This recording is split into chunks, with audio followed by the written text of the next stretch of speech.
over George. Coach, prior to this amazing round of games that you guys have been playing, you haven't been great on the road.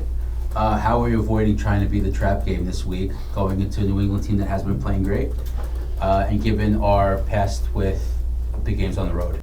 Yeah, I think there's been a lot of the conversation this week around, is this just a hot period, or is this our standard? And I think, I've been really clear with the team that where we are currently is exactly where my mindset is and has always been.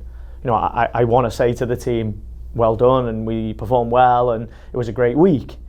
But actually, I don't feel like that doesn't feel like natural to me, because, I think the standard has always been to be a team that can consistently win. And I think, when I reflect on my time in my previous role, my team's always won.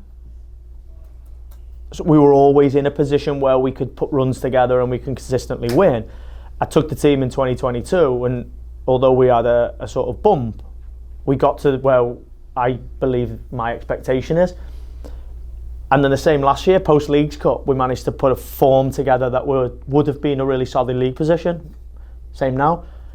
The sort of black mark is the first period of the season, right, where we didn't win enough games, we weren't very good on the road, we didn't have the resilience and the ability and the mentality to win and get into runs, whether we were away, whether we were at home, whether it was this type of opposition or that type of opposition.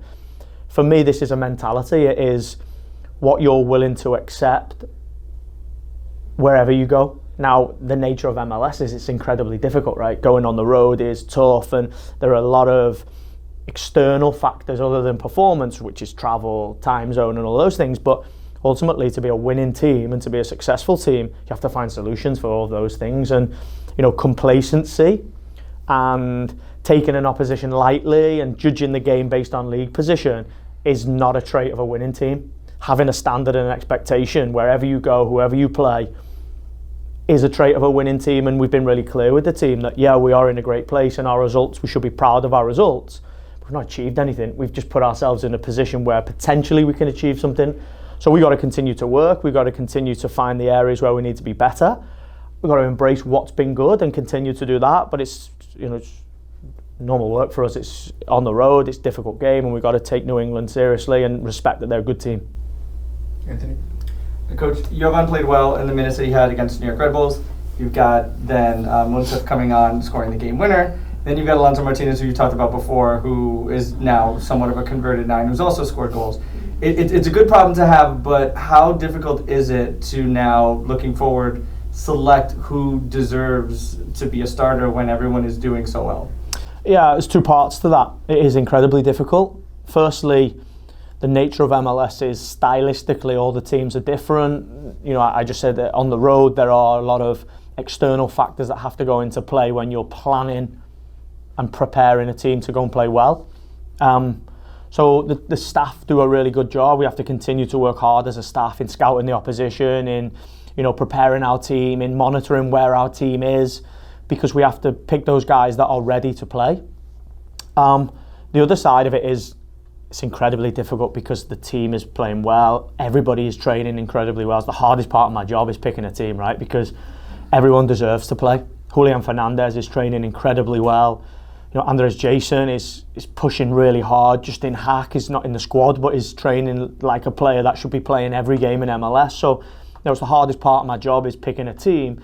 We'll continue to do what we've done and continue to do the job that we believe is the right job, is preparing the team and picking the right team, and hopefully that we can do our job as a support staff to put the right team out there. And then the team, I've said before, our bench now should be improving us, and it has done. Our players have come off the bench and made us better. Those players that are ready to go, and James Sands is out with yellow cards, whoever goes in and comes on the bench for that has to be prepared to play at the level that we've been playing. So it's incredibly difficult, but it's a great problem to have. Mohammed? Coach Mohammed with The Exchange. So New England is, on paper or on stats, very weak team, bottom of the table. How do you deal with someone like that? But they're actually a very good team with great offensive guys. How do you deal with a team like that? Yeah, you have to you have to scout them properly. You know, if you just look at, if you take the perspective of the opposition on their league position or on the amount of goals they've scored or conceded, then you'll almost you think, oh, we play bottom of the league. But it's so false, that, because I have huge respect for Caleb. He's done an incredible job. He is an incredible coach, top coach. The guy has 2 rings, right? You know, if I'm lucky enough to finish my tenure here with 2 rings, you know, I'll have achieved an incredible achievement. So, top coach, top players, Polestar, you know, Carlos Gale, you know, Veroni, these guys are, you know, high level players. So this team, you know, this team will click into place, will get form, will fix to whatever run they're on because of the level of players and staff that they have. So we've got to make sure that we, you know, I said to our team, our mindset has to be the same mindset we had when we lost against Portland and when we didn't win at St. Louis and when we didn't win in Charlotte. If we adopt a different mindset, then we're going to head in a different direction, and the direction that we've gone in from then to now is the, you know, the right direction because of where our results are. So we've got to keep the same, you know, the same mentality, the same mindset, the same work ethic, and we've got to take this team, you know, with respect. Oliver? Hi, Oliver Strand, Hudson River Blue. Hannes Wolf has changed the nature of the attack, it seems, in terms of positional and roster spot. He's taken over for Gabi or maybe for Pellegrini, but what he brings to the game is very different. It seems to be much more direct in what he can do in the box, and he can take the ball all the way to the end line and create a certain amount of chaos and wreak havoc there. Has he changed the nature of this attack? Has he made it more direct, in your opinion? Yeah, definitely. I think when I have a vision of how I want the team to play and how I feel this team will entertain our fans, has to be almost multi-dimensional and has to be flexible in the sense of, you know, we're probably one-dimensional last year in the way that we played and the way that we attacked, and if you're going to score goals, we have to be able to score goals from every phase of the game. That's the team I want to watch. I enjoy watching our team when we are creating goal chances from counter-attack, from counter-pressing moments, when we score goals like Red Bull where we're in possession and we show our style. Hannes gives us the ability to have that flexibility in our offence and the way that we attack the game. So he was a real key profile of player that I wanted to add in pre-season. And then when we had the opportunity to bring him, I think the front office did an incredible job of going and getting him. It's very rare you get a guy from Bundesliga that can come here with the physical ability that he's got, but also the technical level. And I think it just took him a little bit of time to get him to where we wanted him to get to. I want to push him even harder and get even more out of him, but you know, a really great guy and a real good addition to our squad. On to the Zoom, Chris. Hey Coach, Chris Cameron from the outfield.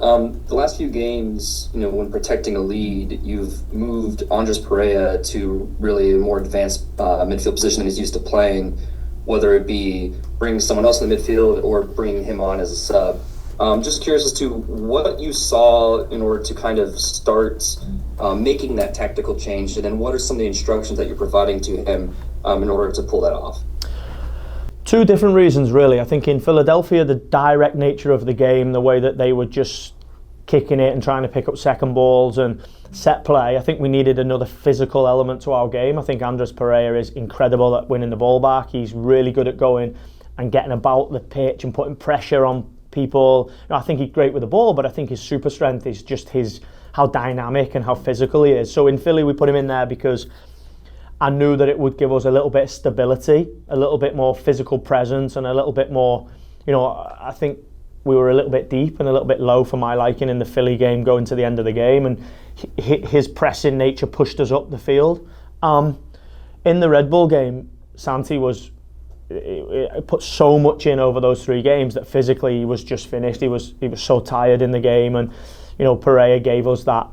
I think they were causing us problems at times when they were dropping on Maya between and they were going to a 3, and I think we needed to get some real physical, almost some legs on the pitch. So we ended up going with, you know, Mounsef and Andres Pereira and Agustin Ojeda, and I thought they did an incredible job of getting pressure on that first line because, you know, we don't want to just defend direct balls, right? We want to continue to attack the game. So I think you will see times when we play 4-3-3 and we go with James or Justin, Keaton, Andres Pereira, you know, 3 of those 4 because it gives us a foothold in a game.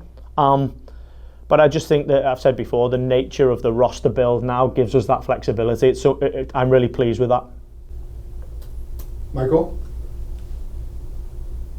Hey Mick, it's Mike Andrew from Blue City Radio. Thanks for the time. Obviously, Mounsef scored in the last game, so you put yourself in a tough spot because you relied on him so long as a starter. But in the busy week, you had him come on as a sub 2 times. Just talk us through the thought process of how you're going to handle that, not wanting to put too much pressure on the player once again. Yeah, I think ultimately, I had belief in Mounsef and still have belief that he will score a lot of goals. I think when you break the dry spell, the perception is that everything's fixed, right? Now, Mounsef still has to retain all of the areas of his game that made our team, a really good team, a really tough team to play against. Now he has to put his chances away to really build his goals. But I agree, right behind him is Alonso Martinez, Jovan Mijatovic has been in. I think, that's a competitive spot. So I'm really pleased that Alonso has added goals. He adds a different dimension to our team. Mounsef, I don't think now it's about not putting pressure on him. I put pressure on all the players all the time. I want to win. I put pressure on myself. I think we have to put pressure on each other, right? Because, if we believe that we're just a team that's going to win now, we won't win. We have to continue to drive the expectation and put the pressure on each other, but enjoy the good performances. But if we're going to create chances, our team's got to put the chances away. I think probably the best part of our performances on the road has been the fact that our expected goals has been where I believe it should be. That gives us a chance to get points. Andrew? Hi, Coach. Andrew Lee from Hudson River Blue. I wanted to ask a U.S. Open Cup related question as it relates to Jovan playing 2 straight 90 minutes there for the 2 team, and he's one of a number of guys that have gotten minutes in MLS that have played with the 2 squad in the Open Cup. Just wanted to get your sort of how you see that as a part of their sort of involved progression with the first team, and what you made of sort of Jovan back-to-back performances there, and how that sort of helps him in your eyes, or what you take from it. Yeah, the 2 guys that played, Jovan and Strahinja, it was a great opportunity to get them minutes. Strahinja obviously has been suspended, so he hasn't had the opportunity to be selected. So to get him a game, he was really keen to play. The level of game is really high, right? When you play New Mexico in an Open Cup, not only is the opposition good, but the competition and the nature of knockout and the nature of wanting to get to quarterfinals is exactly the sort of mentality that we want our play. We want them to go in and want to win. Jovan was a little bit different. He hasn't played enough football. You can see I'm willing. I'm more than confident to start him in a big game like a derby at home. But to have the opportunity to play him again 3 days later was a huge opportunity for us, because we want to really get his. We want to get him up to speed in the sense of the amount of game minutes that he's played. And I think across the 2 games we've seen.